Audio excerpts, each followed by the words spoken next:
नमस्कार, आप सब देख रहे हैं अखंड भारत टीवी। मैं विशाखा शर्मा स्वागत करती हूं आप सभी का मेरे चैनल में। आइए देखते हैं इस वक्त की कुछ खास खबरें। जय सिया राम, जय सिया राम, जय सिया राम, राधे श्याम, राधे श्याम। आज राजा भोज की इस पवित्र भूमि को प्रणाम करता हूं और अपने बांग्लादेश के सभी हिंदू भाइयों और बहनों को आश्वस्त करता हूं कि भारत के 99.99% हिंदू आपके साथ हैं। पॉइंट 1 छोड़ दे रहा हूं क्योंकि पॉइंट 1 में एक दिल्ली में परिवार है, एक कर्नाटक में एक परिवार है, एक तमिलनाडु का परिवार है, वो भी हिंदू है लेकिन शायद वो बांग्लादेश वालों के साथ नहीं है। ऐसे एक आध यूपी में परिवार है। तो देश में 50-60 परिवार हैं जो हर मामले में सार्वजनिक रूप से अपना बयान जारी करते हैं, लेकिन बांग्लादेश में इतना नरसंहार हो रहा है, इसके बावजूद उनका सार्वजनिक बयान नहीं आया है। तो ये मान के चलते हैं कि यानी जो कुछ बांग्लादेश में हो रहा है उनको मूक समर्थन वो दे रहे हैं। मैं आशा करता हूं ये जो 50 परिवार बांग्लादेश के मामले में शांत बैठे हुए हैं, चाहे वो दिल्ली का परिवार है या यूपी का परिवार है या झारखंड का परिवार है या तमिलनाडु का परिवार है, वो अपना मौन तोड़ेगा और स्पष्ट कर देगा कि वो बांग्लादेश के हिंदुओं के साथ है या बांग्लादेश के चरमपंथियों के साथ। भारत का एक हिस्सा चला गया, पाकिस्तान बन गया। पंजाब हमारा 2 टुकड़े हुआ, ईस्ट पंजाब और वेस्ट पंजाब। ईस्ट पंजाब हमारे पास है, वेस्ट पंजाब पाकिस्तान बन गया।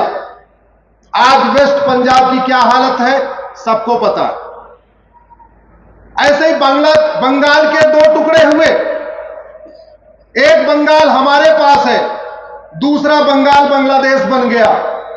उस बांग्लादेश की क्या स्थिति है सब देख रहे हैं। धीरे धीरे ये जो मजहबी उन्माद की आग है ये फैल रही है और आज बांग्लादेश में जो कभी ईस्ट बंगाल कहलाता था, वहां पिता के सामने बेटी का बलात्कार हो रहा है। हमसे बहुत सारे लोगों ने व्यक्तिगत रूप से संपर्क करके बताया कि परिवार को घेरते हैं और बच्चों के सामने मां का बलात्कार करते हैं, परिवार को घेरते हैं और भाई के सामने बहन का बलात्कार करते हैं, परिवार को घेरते हैं और पति के सामने पत्नी का बलात्कार करते हैं। वो जो बाबर, हुमायूं, तुगलक, गजनी, गौरी की सोच थी जिसको हमने किताबों में पढ़ा है, आज वो साफ साफ वहां दिख रहा है। और अगर ये बांग्लादेश की आग को शांत नहीं किया गया तो ईस्ट बंगाल की आग धीरे धीरे वेस्ट बंगाल में प्रवेश करेगी। आज राजा भोज की इस धरती से मैं सभी सांसदों, विधायकों, मंत्रियों से एक बात पूछता हूं कि अगर सारे पंथ समान हैं और मजहब नफरत करना नहीं सिखाता है तो पूर्व प्रधानमंत्री मनमोहन सिंह जी को, इंद्र कुमार गुजराल साहब को आडवाणी जी को अपना घर, मकान, खेत खलिहान, उद्योग व्यापार छोड़कर क्यों भागना पड़ा? अगर आप कहेंगे नहीं वो तो चंद लोग होते हैं, तो अगर चंद लोग जब मनमोहन सिंह जी को खदेड़ रहे थे तो मनमोहन सिंह जी के पड़ोसी आके मनमोहन सिंह जी के साथ क्यों नहीं खड़े हुए?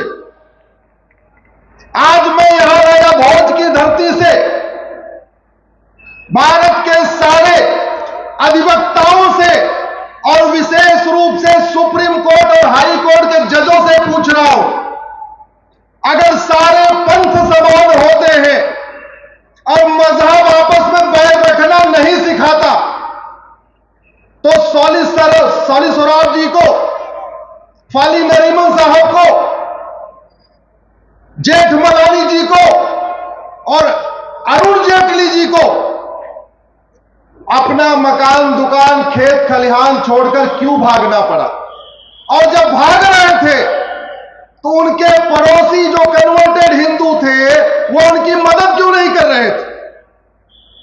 आज मैं भारत के सारे हीरो, हीरोइन, निर्माता, निर्देशक, फिल्म बनाने वाले, सीरियल बनाने वालों से पूछ रहा हूं कि ऋतिक रोशन के दादा रोशन साहब को सब कुछ छोड़ के क्यों भागना पड़ा? यश चोपड़ा, प्रेम चोपड़ा, राज कपूर, राजेंद्र कुमार, सुनील दत्त, इन लोगों को अपना मकान, दुकान, खेत खलिहान छोड़कर क्यों भागना पड़ा? और जब भाग रहे थे तो उनके पड़ोसी जो कन्वर्टेड हिंदू थे वो उनकी मदद क्यों नहीं कर रहे थे? आज मैं भारत के सारे पत्रकारों, कलमकारों, लेखकों, बुद्धिजीवियों से पूछ रहा हूं कि आखिर गुलजार साहब को, खुशवंत सिंह जी को अपना मकान, दुकान, खेत खलिहान छोड़ के क्यों भागना पड़ा? आज मैं सारे खिलाड़ियों से पूछता हूं कि लाला अमरनाथ, मोहिंदर अमरनाथ और मिल्खा सिंह जी को सब कुछ छोड़ के क्यों भागना पड़ा? क्योंकि जब जब भारत में कोई बात आती है, जब भारत में हम कहते हैं संविधान लागू करो, तो हमको ही सांप्रदायिक करार दिया जाता है। जिस भगवा झंडे से पूरा आजादी का आंदोलन हुआ, जैसे वो भगवा झंडा लेके हम निकलते हैं तो ये तथाकथित नेता, अभिनेता, लेखक, बुद्धिजीवी, पत्रकार, कलमकार हमको ही भगवाधारी बोल देते हैं। आखिर पाकिस्तान, आज बांग्लादेश में संविधान भी है, बांग्लादेश में सुप्रीम कोर्ट भी है, बांग्लादेश में सेना भी है, बांग्लादेश में टीवी चैनल भी है, बांग्लादेश में नेता, अभिनेता, लेखक, बुद्धिजीवी, पत्रकार, कलमकार सब कुछ है जो भारत में है। फिर वहां के हिंदुओं को अपना मकान, दुकान, खेत खलिहान छोड़कर क्यों भागना पड़ा? कुछ दिन पहले तो बांग्लादेश के सुप्रीम कोर्ट के जज साहब घर छोड़ के भागे और बॉर्डर पे भारत में घुसने की कोशिश कर रहे थे। हमारे बीएसएफ वालों ने पकड़ लिया। सोचिए, इस समय बांग्लादेश के सुप्रीम कोर्ट के जज, सर्वोच्च अदालत के न्यायाधीश अपना घर, मकान, दुकान, खेत खलिहान छोड़ के भाग रहे हैं, तो वहां के आम हिंदुओं की क्या दशा होती? मैं बार बार कहता हूं, भारत में संविधान है क्योंकि यहां हिंदू बहुसंख्यक है, भारत में लोकतंत्र है क्योंकि यहां हिंदू बहुसंख्यक है, भारत में समता, समानता है क्योंकि हिंदू बहुसंख्यक है, भारत के प्रधानमंत्रियों को भारत देश छोड़ के नहीं भागना पड़ता क्योंकि हिंदू बहुसंख्यक है, भारत की सेना विद्रोह नहीं करती क्योंकि हिंदू बहुसंख्यक है, भारत में वसुधैव कुटुंबकम चल रहा है, नारी सर्वमंगल मांगल्य चल रहा है क्योंकि हिंदू बहुसंख्यक। इस नफरत की आग को ठीक करना पड़ेगा। इसलिए मैंने एक पीआईएल फाइल किया सुप्रीम कोर्ट में और मैटर अभी सुप्रीम कोर्ट में चल रहा है। मैंने कहा आप हेट स्पीच को डिफाइन करिए और भारत में जितनी भी रिलीजियस किताबें हैं, जितनी मजहबी किताबें हैं, इनकी समीक्षा करिए कि कोई किताब हेट स्पीच तो नहीं फैला रही है। गांधी जी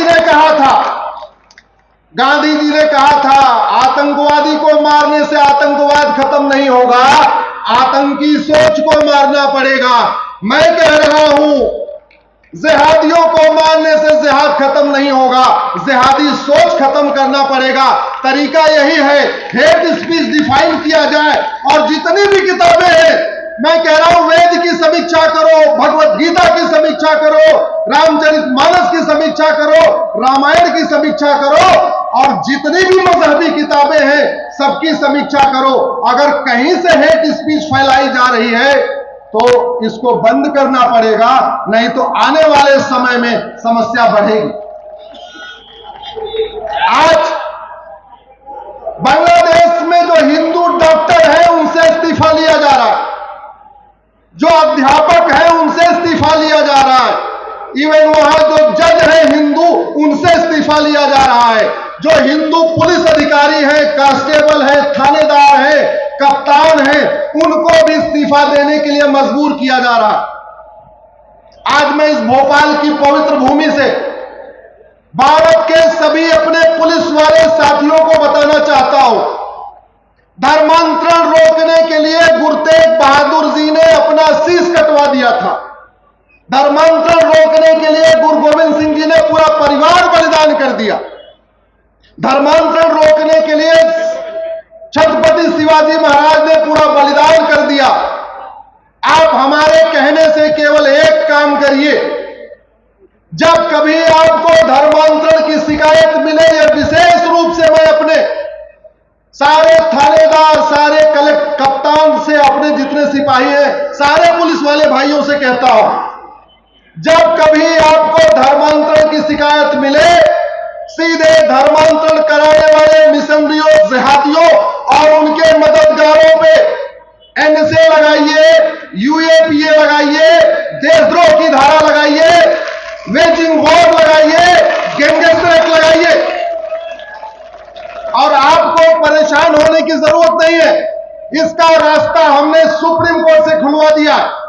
आप गूगल करिएगा, conversion national threat to security Ashwini Upadhyay, आपको डिटेल मिलेगा।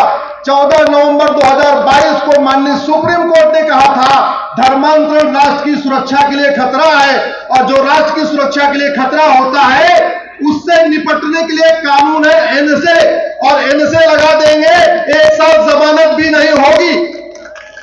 और इसकी शुरुआत हो चुकी है।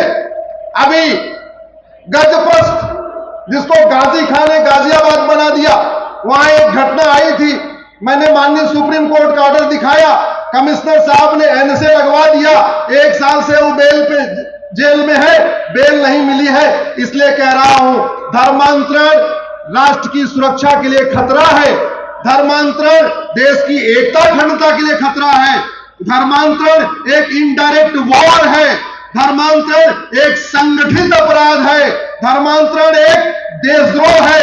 मुगल यहां सत्ता के लिए नहीं धर्मांतरण कराने आए थे, अंग्रेज यहां सत्ता के लिए नहीं धर्मांतरण कराने आए थे। इसलिए धर्मांतरण कराने वाले मिशनरियों, जिहादियों और उनके मददगारों, जो भारत में सफेद पोस्ट धर्मांतरण कराने वाले जिहादियों की मदद करते हैं, उनके खिलाफ ये 5 धारा लगाइए।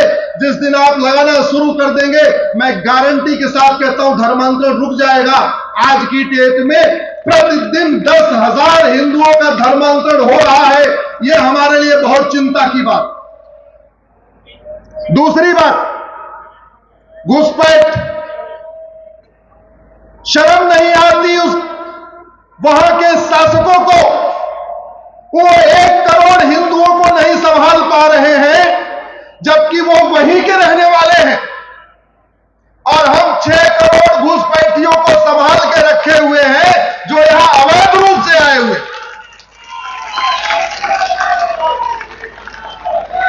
ऐसी ही और वीडियो को देखने के लिए चैनल को सब्सक्राइब कीजिए, वीडियो को लाइक कीजिए, कमेंट कीजिए और शेयर कीजिए।